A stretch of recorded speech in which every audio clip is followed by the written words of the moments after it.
another radio call from Andreas Malecki, who reported his position where he safely landed, and I could take care of somebody from my team. But during the whole time, my thoughts were, of course, with Eva.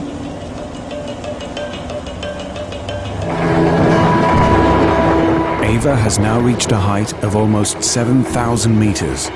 She is now just below the death zone. The GPS recording device was recording climb rates in excess of 40 meters a second at times, which is an incredible climb rate. Having been taken up into those heights so quickly, she only had 2 minutes to acclimatise. The atmosphere is getting thinner, there's less oxygen there. It's getting colder, down to minus 40 degrees, minus 45 degrees. And then she passes out, blacks out.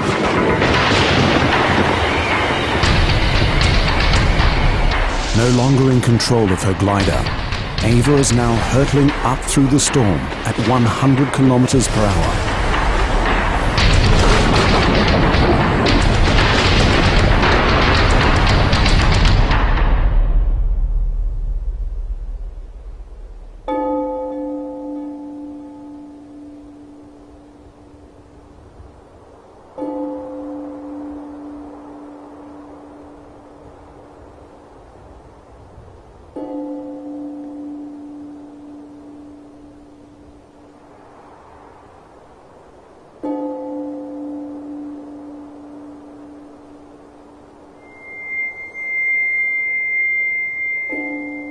Eva's track log reads 9,946 meters, more than a kilometer higher than Mount Everest.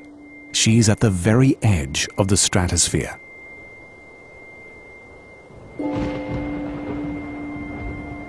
Exposed to temperatures of minus 55 degrees Celsius, her freezing body has lapsed into a hibernating state.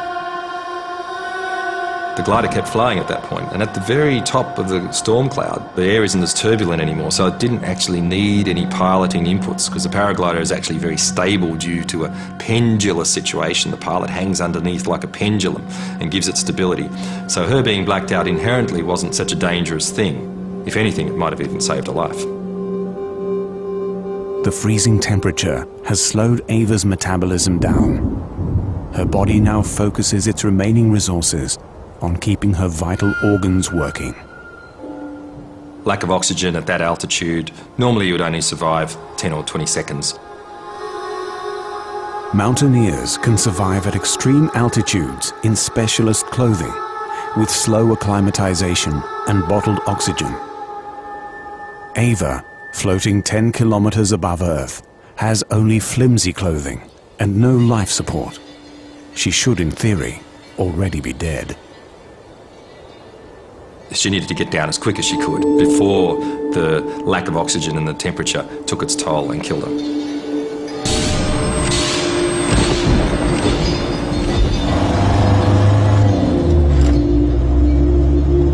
With the storm finally having passed, Stefan locates Andreas Malecki. Kam dann auch aus dem Auto raus und und machte eigentlich keinen guten Gesichtsausdruck. Und er sagte mir, Eva ist in der Wolke. We were aware that one of our pilots was missing, and he said that he thinks that we will not see her again.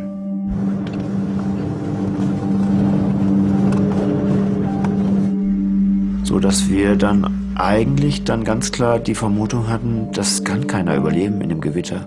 Wenn man auf 4000 Meter ist und immer weiter nach oben gezogen wird, da ist Hagel, da ist Blitzschlag, da ist Erfrierung, da ist alles Mögliche. Das kann man nicht überleben.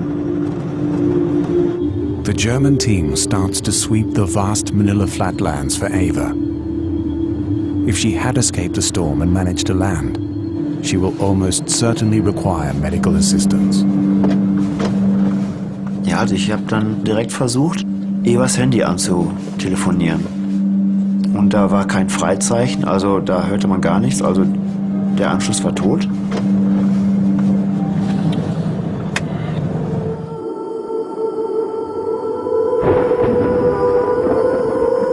unconscious, Ava has been floating at the edge of the stratosphere for nearly 45 minutes. No human has survived at this altitude for this length of time before. Even if Ava survives, brain damage and organ failure are now a real possibility.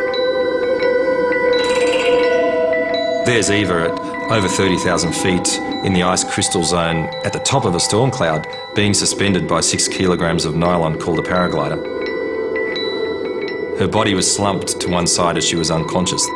As she was leaning to one side, the glider developed a turn, a very long, lazy turn, and that's evidence from what we saw on the track log. So for about 40 to 45 minutes, she was doing very large and very smooth 360-degree turns.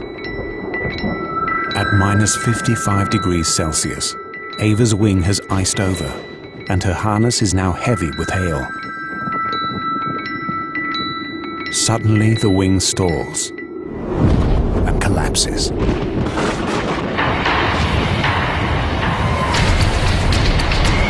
She's coming down through a very thin atmosphere, in excess of 200 kilometres an hour, which is faster than what you free fall at lower levels.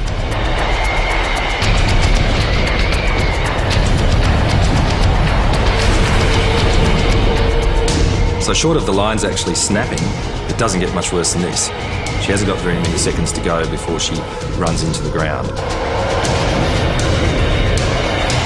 But after dropping nearly 3,000 meters, something miraculous occurs.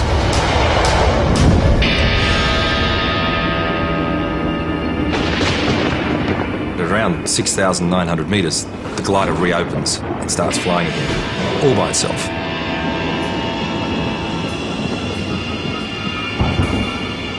And Eva then at that point comes to. It's increased atmosphere, more oxygen, warmer conditions, her body has reanimated itself, and she's got a last chance now to survive and get away from this cloud.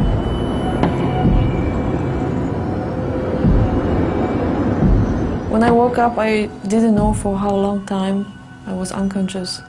It seemed to me like it was a few seconds or maybe a minute. I scratched the ice of the screen of the GPS to see the altitude, and I was still on 6,900 meters. Ava is now just below the death zone.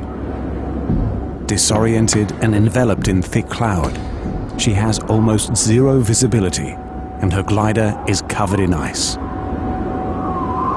The worst thing was the amazing cold. I was still shaking, and I was just trying to fly straight. Now at the edge of the cloud, Ava is in danger of being sucked back into the storm cell. It's not over yet. She's still got to get on the ground to be safe. She might have been slightly delirious, and that's where instinct and experience comes into play when you do things in an automatic mode.